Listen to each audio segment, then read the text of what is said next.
You ever feel like you have to make yourself smaller just to fit into a room? Well, today we're diving into a really powerful story about how years of just quietly going along with things, following unspoken rules, can lead to one massive, explosive breaking point.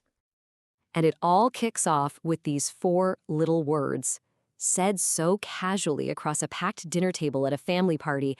They were the tiny spark that lit a fire that had been smoldering for years, and it just tore through whatever was left of the silence.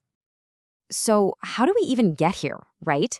How does a 40th wedding anniversary party end with someone basically demanding you pay up in front of everyone? To really get what happened, we need to go back and see how this all got started. Yeah, this whole thing didn't just come out of thin air. It was the result of this long, unspoken agreement, a dynamic that was pretty much set in stone the moment our main character, Mara, married into the Crawford family.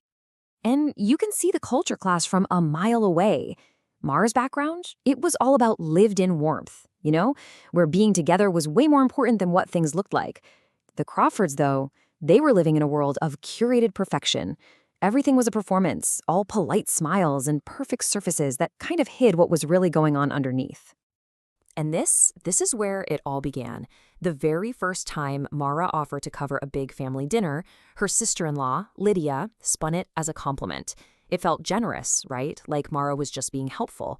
But this one little sentence, it set a really dangerous precedent. And you can just see how quickly things spiraled. Year one, it's a compliment. Fine. By year two, it's a full-on expectation. Invoices for spa days are just getting forwarded to her, no questions asked.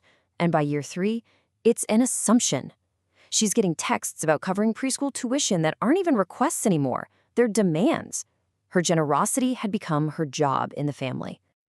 And this is the part where we see that the real cost here, it wasn't about money at all. It was emotional. It was this debt of dignity that she was paying in these small, painful ways day after day. Just take this one night. Mara had just gotten a huge promotion to vice president. I mean, a massive career achievement. But as her phone is buzzing with congrats messages during dinner, her new family just ignores it. Nobody asks, nobody celebrates. She just had to swallow her pain and pay that $1,380 bill, and it hit her right then. Her success meant absolutely nothing to them. It was a death by 1,000 small cuts. She gets the flu, and what does she get?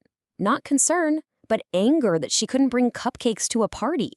On a big family vacation, guess who gets the fold-out couch? And her husband, Ethan? He'd just make excuses for them, always asking her to understand them, but never once asking them to try and understand her. And then something just clicked.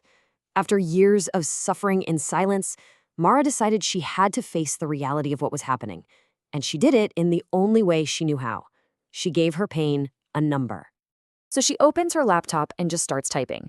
She documented every single dinner, every vacation, every so-called emergency that she was just expected to pay for.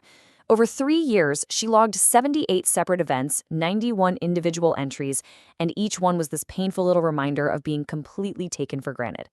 And this was the total, $97,640.18.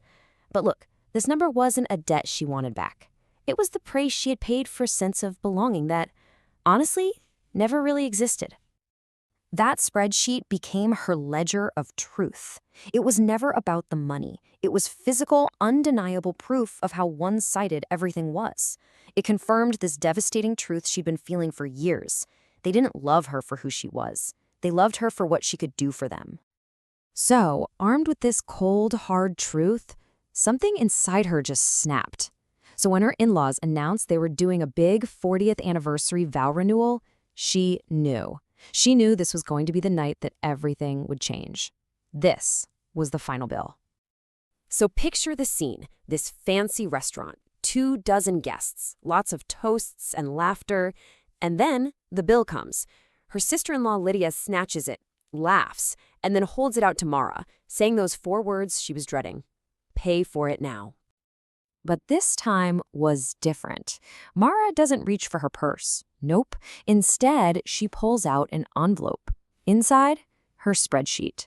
As she starts unfolding the pages, Lydia's smirk just melts off her face, and it's replaced with this hiss of disbelief. You seriously tracked every dollar? And Mara's response just cuts through all the noise, all the years of expectation. Yes, because none of you noticed. Wow. She completely turns the accusation back on them, exposing not just their entitlement, but their total failure to even see her as a person. She tells them she is done, and as she gets ready to leave, with or without her husband, she delivers her final line. This was never about the money. It was about taking back the one thing they could never, ever buy from her. So, what happens after that?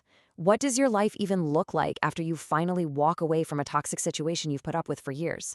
This part of the story is all about the quiet aftermath of that very loud decision. The family's reaction was, well, pretty predictable, sadly. Her husband claimed he just didn't realize. Her mother-in-law called her cruel. Her sister-in-law called her dramatic. But notice what's missing from all of these reactions. Not a single one of them asked if she was okay.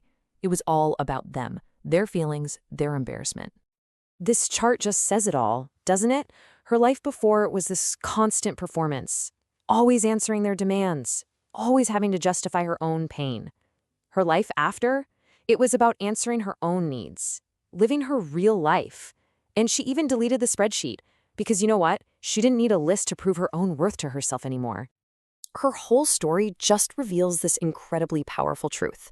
Sometimes healing isn't about getting an apology or trying to fix things with the people who hurt you. Sometimes real healing requires creating serious, unbreakable distance from them. And in the quiet that followed, Mara had this huge realization. She was never the problem. She wasn't asking for too much. She wasn't being too dramatic. She was simply with people who were incapable of giving her what she deserved.